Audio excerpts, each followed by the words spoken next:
18 minutes past 8, you're very welcome back to OTB AM. It's Owen and Ger with you right the way through until 10 o'clock this morning, and we are turning our attention back to the weekend of Heineken Champions Cup action. Heartbreak for Munster at the Aviva Stadium, but Leinster power through to the semi-finals. Alan Quinlan is with us on the line. Alan, good morning to you. Morning, Owen. How are you? Yeah, very well. Did Saturday feel like one of those epic, memorable Irish sporting moments despite the result for Munster? Yeah, it did. It felt like that for me. It brought back kind of memories of playing in those big games over the years. It was really special to see all the Munster fans there. The atmosphere was electric, and I was pretty proud of the players. I think the effort they put in, the work rate, the honesty, the passion, all that kind of stuff that was just second to none against a really powerful side. So it was a really special day. It was heartbreaking in the end for Munster to lose that way, but just phenomenal effort really from the players, from the Munster players against a team of internationals really. Munster still, they're deficient in certain areas, we know that, but heartbreaking in the end because I thought the way they went out and played, the tactics they had, they made some mistakes for sure, but just to lose in the end like that was devastating for them. Fergus Keogh's been in touch to say the penalty shootout was silly, trying to be smart by being different to soccer. What do you reckon? What was your whole take on that in terms of deciding it and that exact format for the penalty shootout? Yeah, well, if Munster won it, Fergus probably mightn't be in touch. I don't know. It's a tough one. It's very tough for either side. We've only seen it once before, haven't we, with Cardiff and Leicester in 2009. Martin Williams missed that kick, the great Welsh wing forward, and it was very strange. But we all knew that before the game, and we know that's the situation in knockout rugby. There isn't another week to have a replay. I think if either side had scored more tries, they would have went through. There wouldn't have been a penalty kick out. So I don't think there's any point in focusing on that. It's unfair. It's a difficult way to lose a match, but it's part of the rules, and that was it. So it was just heartbreaking for them to lose that way. For either side, it would have been the same for Toulouse. It would have been gutting and devastating for them. They're such an incredibly powerful side, but I just thought Munster got so much right. And just maybe in crucial stages, just things didn't go. Defensively they were so good, and then you just think one kind of mistake in that second half there off the back of that line out where Labelle goes through and scores a brilliant try, and that was the winning and losing of the game. Once Toulouse got back there and scored a try, I think they believed they could probably go on and win it. They didn't do that in normal time or extra time, but I don't know what's the alternative if nobody wants to see it. Maybe leave a week in between, but then there'd be probably league matches and play a replay. But no, you have to do it. Yeah, I think so. You're right, Ger. Is there a difference though, where like in the Martin Williams, as far as I remember, everybody took one. It wasn't 3 kickers nominated to take 2 each. Yeah, that was different back then. You had, and they were all right in front of the post on the 22. I think most loose forwards or non-kickers prefer the situation at the moment where you have most teams have three guys who can kick the ball, and it was different back then. So they've changed it now to take that kind of chaos off people who are not able to kick it and end up running up to try and take penalties. But I have to say though, Ben Healy, it's heartbreaking for him. I know Conor Murray missed one as well, but for Ben Healy, he's probably feels the worst. I was gutted for him, and it's kind of, I remember Ronaldo saying about Portugal a few years ago at the Euros when they had penalties. It's the lap of the gods. It's with God now, and that's kind of the situation with this as well, because you put Ben Healy down to kick those penalties again, he'll kick them no problem. It's just, it happens. It's pressure. It's nerves, whatever the case may be. And look at the fine margins in sport. He could have been the hero. The drop goal right at the end that just went agonisingly wide in extra time. could have been the hero. The penalty, I know the previous drop goal, he didn't, catch that right at all. It was scuppered a little bit, but just think back to Ronan O'Gara in 2000, missing those kicks against Northampton. He went on after that and nailed drop goals, penalties for years after in huge games. So it's really, really tough for Ben Healy, and it's tough for all of the Munster players because they weren't expected to win, and I think they will learn a lot from this. They learned a lot of how to manage a lead as well. I think the second half, when they were 24-14 up, I thought they stopped playing a little bit. And look, it's understandable. It's easy to kind of say that on the sideline, but I just thought there was space on the edges, and they probably started slowing things down a little bit and trying to kick again and protect that lead. They were incredibly brave with the performance all the way through up to that point, and I just thought Conor Murray's experience on the field could have. I just thought he was having one of his best games I've seen in a long, long time for Munster, and I just thought that he probably should have been left on the field, and that's no criticism of Craig Casey. Sorry, I'm gone blank there. That's no criticism of him, but look, it is what it is. It was a kind of a special feel, and I think it can have a galvanizing effect on the club as well. It showed people. Brought back great memories, and memories are no good unless you're challenging for trophies. But I think, and we've seen in the last number of weeks, we've spoken about it on the podcast as well, bit of consistency in selection, trying to be ambitious in the way they play a little bit more, and against an incredible side, they came up short. The scrum was a massive issue, lads. Before we get to the scrum, there's a question here about Carberry and why they didn't let Carberry take the drop at the end. Like, I know he'd moved to full back, it seemed certainly from the TV coverage, when Ben Healy came on. He is still the most experienced of those players. He is the Ireland international. It did feel like maybe at that moment you put Healy at full back and you go, right, Carberry, you come in and take this because you have more experience. Would that not be a fairly normal thing that would have happened on the field? I thought about that afterwards. Yeah, even have one of them on either side had the ability to hit either player, because that experience and that bit of nous that he would have had. But Ben Healy's very calm, very composed fella. Normally, he's shown us that in his short career with Munster. So I thought that I was waiting for Carberry to pop up somewhere there. I thought they went for the drop goal a little bit early as well. Toulouse were primed to charge it. The one right at the end where he got it perfectly as regards to strike, it just went wide. I thought they went a little bit early. Could have played under a couple of phases there. So it was, look, if he kicks it, it's the best decision in the world. I just thought they should have waited. They should have kept going for another minute or two. But look, fatigue, mental fatigue, physical fatigue, and the effort they had made. Ramos hooked one a few minutes beforehand himself. Toulouse could say the same, that they should have probably tried to build more phases. But just the passion and the heart and the effort against the physical size of the Toulouse players was just sensational. I think Munster had 19 turnovers. Alex Kendellan, Peter O'Mahony was just incredible. But Alex Kendellan, for me, I think he's put himself in contention for New Zealand. This guy only made his debut back in January for Munster, started his first game. I just think he's not someone who's promising for the future. He's the here and now. I just thought his composure the whole game, his physical presence, his carrying, his tackling, work at the breakdown.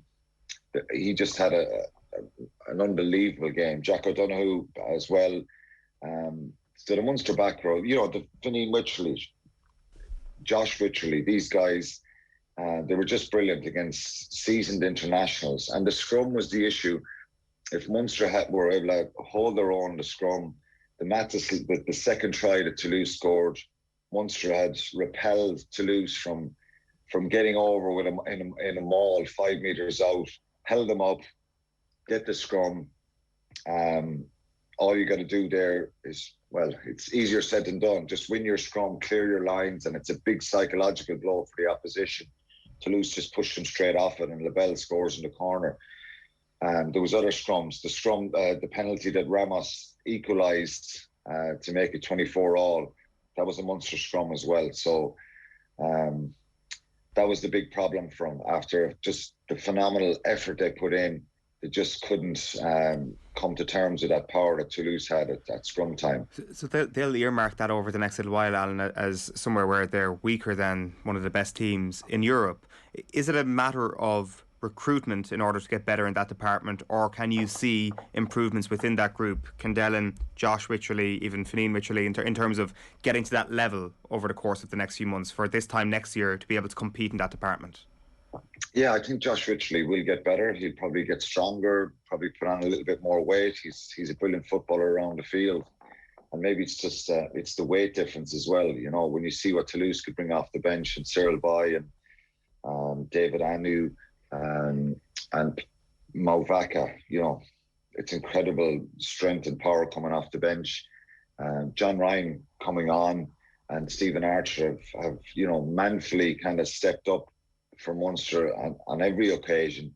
But, you know, when at that level, quarterfinals, semi-finals of Europe, you're very close, if not on a par with international level quality, to win this competition or to be looking like a team that's going to win it. And, you know, if there's any kind of chunk or chink in your armour or weakness there, people will exploit it. And you could see that from the very first scrum.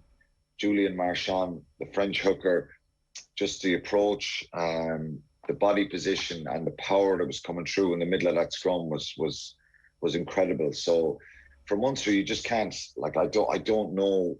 Everyone knows this about the scrum situation, that you need way more depth there. You know, Kenyon Knox, the young player there, Roman Salanoa, both those guys, you would have loved to have seen them play more this year and make more impacts. They're still prospects. They've got to step up pretty quickly if they're going to, you know, sort that situation out for Munster. If not, Munster have probably got to go into the market and see if they can get a tight head from somewhere, because, you know, David Nisifora and the IRFU will know that as well. And it'd be a shame in the next year, 2, 3, that a lot of these players, from the experience they've got, the improvements that they can possibly even make more. And, you know, if you had Gavin Coombs, Tyg Byrne, Dave Kilcoyne, Andrew Conway, RG Snyman out in the field, it's probably a different looking team, and it's a stronger looking team. And it'd be a shame if you get this situation 12 months time where, you know, scrum penalties come against you again. So I don't know what they're going to do there on. They've got to try and look at that situation, try and improve within, first of all, and then if somebody comes on the market, or if they can get someone, you know, there's a guy who keeps tweeting us on the podcast, on the Red 78, about Ollie Jaeger in New Zealand with the Crusaders, that he may come back to Ireland. That he keeps saying that when he comes back and plays for Munster, but he originated in Leinster, so maybe he'll come back there. I don't know if he'll come back to Ireland at all, but it's a problem that you know, there's no quick fix solution unless you go out with a checkbook and sign a world-class tight head. There's no question, Alan, that like the mood music after Saturday is by and large positivity around Munster. Do you think that carries into the off-season regardless of how the end of the season ends, or do they need to get a URC trophy or at least come very, very close to Leinster? No, they need to come close to Leinster. That's it. And they needed to come close to Toulouse on Saturday. They needed to go show the potential that's there. And like, as I said, nobody expects them to win Europe or even win the URC, because Leinster are on a different level. That's just a reality. But they've got to be in the fight and come close. So they did that on Saturday. And the template I always think about playing for Munster is that passion, that drive, that pride in the jersey, all that kind of stuff. And of course, you know, nobody wants to kind of get pats on the back for that kind of stuff and say, well, we stood up and we were great, but we still lost. They want to win, and the Munster fans want them to win. But I just thought Saturday, if it's used in the right way, particularly around the messages that come out from this team, The fans came back, and it was a special day, I think. So for Graham Rowntree going forward now, it's to try and, build on that. There's definitely a number of players, like Jack Daly came on the other day, and probably we haven't seen him in a while. He had a couple of injuries, young back row as well. He was outstanding, outstanding. Thomas Ahern coming off the bench, absolutely brilliant as well. So they made mistakes, and a little bit of naivety at times, as I said, trying to protect the lead. But they can become stronger from that experience if they use it in the right way, and if they kind of get better skillfully, if their game develops a little bit more, so they can use it in a positive way, I think. Well, just think about that, right? What difference will Mike Prendergast make to this team? Well, you can see that they have improved in their attack in recent times, and they've shown that in their performances. I think there was opportunities at the weekend that they will look back on and see that they should have went for it. There was space on the edges at times, a lot of the time, particularly in that second half when they actually slowed the game down and kicked. So I think his attack, and I know the way he views the game, he wants to try and exploit those opportunities. Looking for a little bit more width in the game, upskilling all the forwards. I've said this many times about, playing an expansive game isn't about going from winger to winger to winger with the backs. It's about everybody running good lines, little tip-on passes, offloads, catch pass skills, all that kind of stuff, and being able to, get through little gaps and spaces. So I think if their attack was, better, they could have exploited one or two more opportunities on Saturday. So you would hope that that's where he'll want to take them to exploit those opportunities and really go for it and be confident.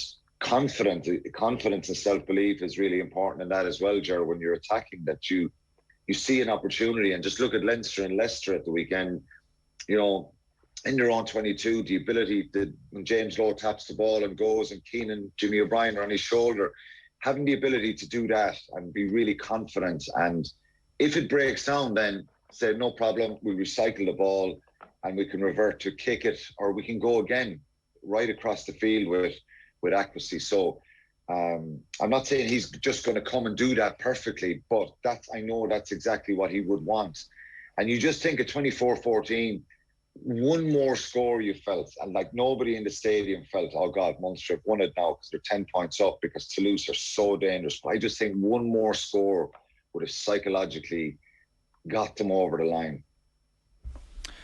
Well, that was an absolute epic on Saturday. Leinster was less dramatic. I guess the lack of drama, relatively speaking, probably shows the gulf between them and the other sides in this competition. Going to Welford Road, I guess the feeling at half-time was that the game was done. Does the second half give you any concern, Alan, about Leinster's prospects over the next couple of weeks? None really. Right. None at all. When you're 20 points up, it's job done. Of course, Leicester were going to come out and throw the kitchen sink at us and try and react in front of their home fans. I think Steve Borthwick would have kind of read the riot act to him at half-time, but the performance from Leinster in the first half, the way they managed the game, the pace they could put into it, Leicester ended up having more territory, more possession in the game, but it doesn't matter. It's the scoreboard, and that's ruthless efficiency from Leinster. Was very evident from the word go. I thought James Ryan was absolutely outstanding in his performance, as many of the Leinster players were. Gibson Park, brilliant again.